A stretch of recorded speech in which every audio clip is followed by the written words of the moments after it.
నాపై వ్యక్తిగతంగా కక్ష సాధింపుతోనే కొందరు తప్పుడు ఆరోపణలు చేస్తున్నారని నాగిరెడ్డి సుబ్బారెడ్డి ఆగ్రహం వ్యక్తం చేస్తున్నారు. సోమవారం వారు విలేకరుల సమావేశంలో మాట్లాడుతూ నా స్థిరాస్తులకు సంబంధించి తప్పుడు ఆరోపణలు చేస్తున్న వారికి సవాల్ విసురుతున్నానని, ఎవరైతే నాపై తప్పుడు ఆరోపణలు చేస్తున్నారో వారి దగ్గర ఏం డాక్యుమెంట్లు ఉన్నాయో తీసుకురావాలని వారు పేర్కొన్నారు.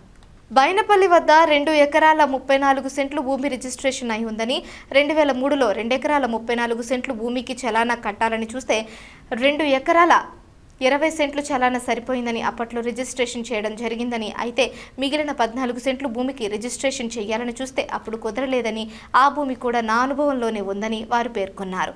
నాపై ఆరోపణలు చేయాలనుకున్న వారు మీ వద్ద ఎలాంటి డాక్యుమెంట్లు ఉన్నా ముఖాముఖిగా అధికారుల వద్ద కూర్చుని తేల్చుకునేందుకు నేను ఎల్లప్పుడూ సిద్ధంగా ఉంటానని వారు సవాల్ విసిరారు. పత్రికా సోదరులందరికీ నమస్కారాలు. ఈరోజు మీ నుండి ఈ సమావేశం ఎందుకు ఏర్పాటు చేయడం అనేది తెలియజేయడం ఏమనగా, గతంలో జరిగిన విషయాలన్నీ మీకు తెలియజేసుకునేదానికి మేము మీ ముందుకు వచ్చాము. మధ్యలో ఎన్జిఓ మడకరవారిపల్లె, గోపవరం మండలం మడకరవారిపల్లెలో 175, 176 అనే ఫ్లాట్లు మేము ప్రొద్దుటూరు వాళ్ళ దగ్గర, బద్వేల వాళ్ళ దగ్గర కొనడం జరిగిన తర్వాత మేము అక్కడ ఫస్ట్ వర్క్ స్టార్ట్ చేస్తానే వారు పేరు కాగితాలతో, పిల్లి భాస్కర్ ఏదో తయారు చేసిన పేరు కాగితాలతో అక్కడికి రావడం జరిగింది. మేమిద్దరం ఘర్షణ పడిన తర్వాత మాకు కొంతమంది పెద్ద మనుషులు ఏదో మీకు పంచాయతీ చేసేదో ఇస్తాము, నువ్వు పోవద్దని నాకు చెప్పారు.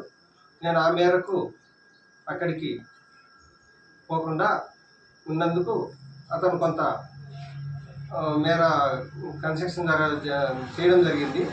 తర్వాత మా పంచాయతీ డబ్బులు ఇవ్వనందున మేము దాంట్లో ఇంకా ఎన్ని రోజులైనా ఇట్లా ఉంటుందని, అందులో మాకు వేరే ఇన్ఫర్మేషన్ ద్వారా ఏం తెలిసిందంటే ఇంట్లో చేస్తూ ఉన్నాడు, మీకు డబ్బులు ఇచ్చే విషయంలో ఇంకా లేదంటానే నేను ఇంకా గత్యంతరం లేక పెద్ద మనుషుల ద్వారా జరిగిన పంచాయతీ కూడా ఒప్పుకోకుండా పోవడంతో నేను ఆ ఇంట్లో చేరడం జరిగింది. మాకు పక్క కాగితాలు ఉన్నాయి కాబట్టి మేము ఆ కాగితాల ద్వారా మేము చేరడం జరిగింది.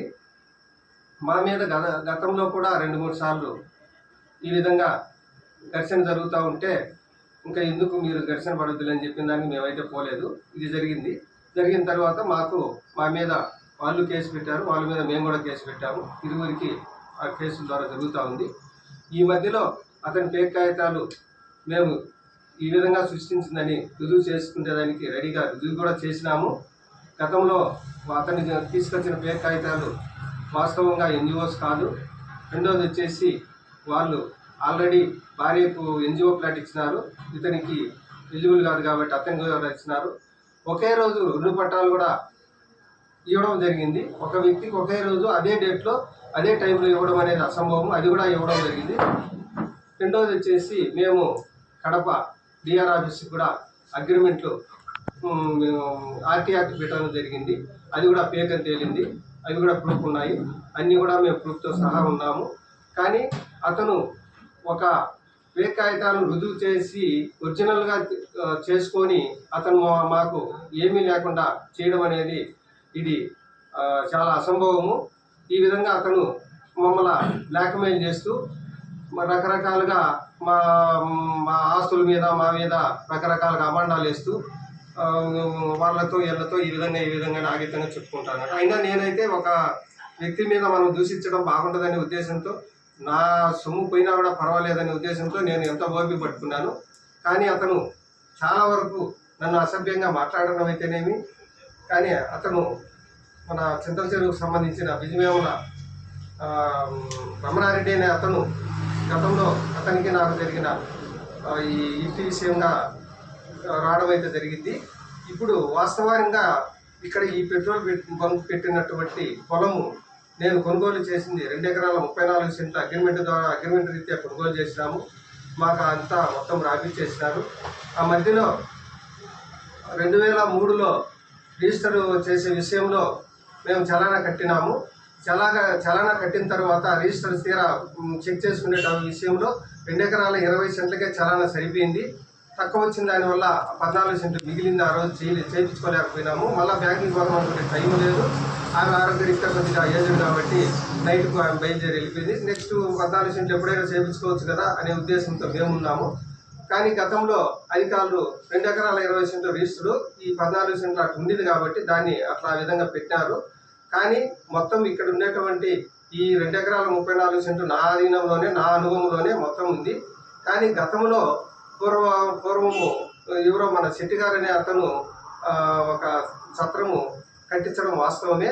కానీ ఆ సత్రము అక్కడ చాలా ఏళ్ల నుంచి పాడుపడిపోయినది. దాని జోలికి ఎవరు పోయింది లేదు, చేసింది లేదు. వాళ్ళ పూర్వీకులు, వాళ్ళ ఉండేటటువంటి వాళ్ళ కుటుంబ సభ్యులు ఇట్లా మేము ఆర్థిక పరిస్థితుల వల్ల బాగలేదు, ఏదో మేము ఆ రోజు ఏదో మా పెద్దవాళ్ళు కట్టించిన దానికి మాకు తగిన పారితోషికం అంటే పెద్ద మనుషుల ద్వారా వాళ్ళకు కూడా కొంత పైకం ఇచ్చి, వాళ్ళు కూడా అగ్రిమెంట్ రీత్యా మాకు సంబంధం లేదని, మీ పొలం ఉందా మీ ఇష్టము ఏమన్నా చేసుకుని వాళ్ళు రాసి చేసిపోయినారు. ఈ సత్రం ద్వారా ఎలాంటి ఏ ప్రూఫ్ అయినా ఉండి ఈ సత్రానికి ఇన్ని సెంట్లు కేటాయించినాము, ఇన్ని సెంట్లు అగ్రిమెంట్ రీత్యా మీకు సంబంధం లేదని ప్రూఫ్ చేస్తే నేను దేనికైనా సిద్ధమే. కానీ నన్ను పదే పదే ఇన్ని కోట్లు అన్ని కోట్లు అని పదే పదే నన్ను నిందిస్తూ ఇది నేను గవర్నమెంట్ ఏదో ఇది ద్వారా నేనేదో లబ్ధి పొంది కోర్టు సంపాదించుకున్నానని అసభ్యంగా మాట్లాడడం అనేది ఇది ఎంతవరకు సమంజసం. రెండోది వచ్చేసి వ్యక్తిగతంగా తీసుకుంటే అతను ఇప్పుడు 2-3 నేను ప్రూఫ్ చేస్తా ఫేక్ అని వదిలి వెళ్ళిపోతాడేమో చెప్పండి. నా ప్రూఫ్ చేయమని నేను వదిలేసి వెళ్ళిపోతాను. దేనికైనా దీనికైనా కూడా నేను సవాలు విసురుతున్నాను. ఇలాంటి తప్పుడు ప్రచారాలు చేసి మమ్మల్ని బ్లాక్మెయిల్ చేసి ఇబ్బందులు పెట్టకుండా ఇప్పటికైనా జ్ఞానోదయం కలిగి ఒకరి జోలికి ఒకరికి రాకుండా ఉంటే మంచిది. అవి మధ్యలో ఉన్నటువంటి ఆ ప్లాట్ల విషయంలో, ఆ ఆస్తి విషయంలో ఎవరి కరెక్ట్గా ఉంటే వాళ్ళు ఉంటాము, పేర్కొండాలో వెళ్ళిపోదాము. అది సీఏ గారి ముందరిది కూడా జరిగింది అదే. సరే, అది వచ్చిన తర్వాత రిపోర్ట్ వచ్చిన తర్వాత మళ్ళీ చూద్దామని వెళ్ళిపోయినాము. అది ఆ విధంగా జరుగుతూ ఉంది. నాతోటి పార్ట్నర్గా ఉన్నటువంటి సుబ్బారెడ్డి గారు కూడా కొన్ని విషయాలు చెప్తారు, అవి కూడా వినండి. ఫస్ట్ హెల్త్ డిపార్ట్మెంట్లో పనిచేస్తున్నాను, నాన్ మెడికల్ అసిస్టెంట్గా. కాబట్టి అప్పుడు 4th క్లాస్ ఎంప్లాయీస్కి వచ్చేసి గవర్నమెంట్ 8 సెంట్లు 5 సెంట్లు ఇవ్వడం జరిగింది. అప్పుడు నాకు కూడా ఒక 8 సెంట్ ఫ్లాట్ కూడా అలాట్ చేసినారు. 5 సెంట్ ఫ్లాట్ వచ్చేసి సిద్ధోటంలో హెల్త్ డిపార్ట్మెంట్లో పనిచేసే సునందమ్మ అనే నర్సుకు 176 ఫ్లాటు 953 సర్వే నెంబర్లో అలాట్ చేయడం జరిగింది. అది ఫస్ట్ నేను అప్పుడు హెల్త్లో ఉన్నా కాబట్టి నాన్ మెడికల్ అసిస్టెంట్గా ఆ హెల్త్లో ఆమె పనిచేస్తాను కాబట్టి నాకు తెలిసి సిద్ధోటం పోయి ఆ హాస్పిటల్ దగ్గరికి పోయి ఆమెను అడిగి నేను పర్చేజ్ చేయడం జరిగింది.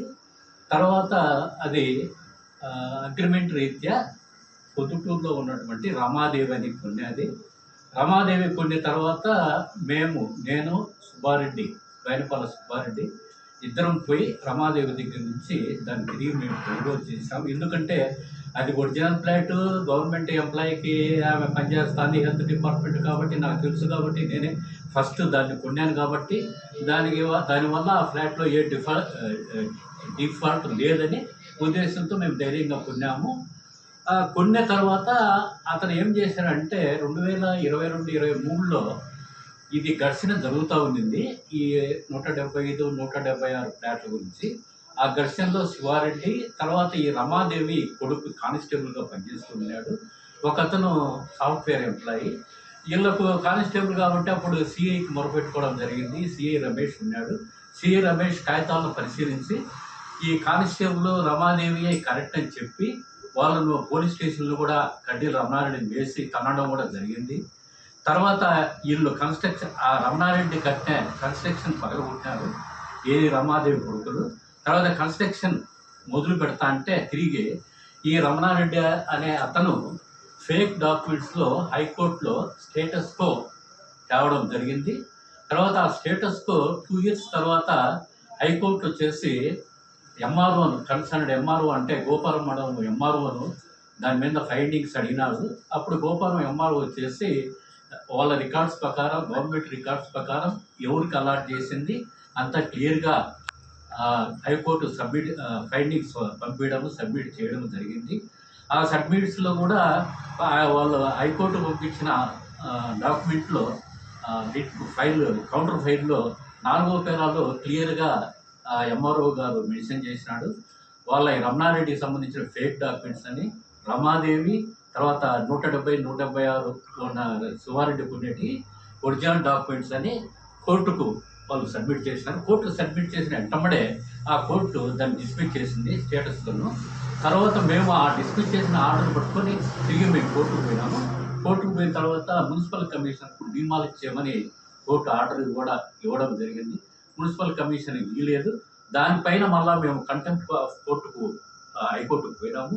కంటెంప్ట్ ఆఫ్ హైకోర్టుకు పోతే ఈ మున్సిపల్ కమిషనర్ ఆఫీసు సంబంధించిన లాయరు అతను కూడా దానికి ఏమంటారు అతను సబ్మిట్ చేసినాడు. అది వాయిదాలో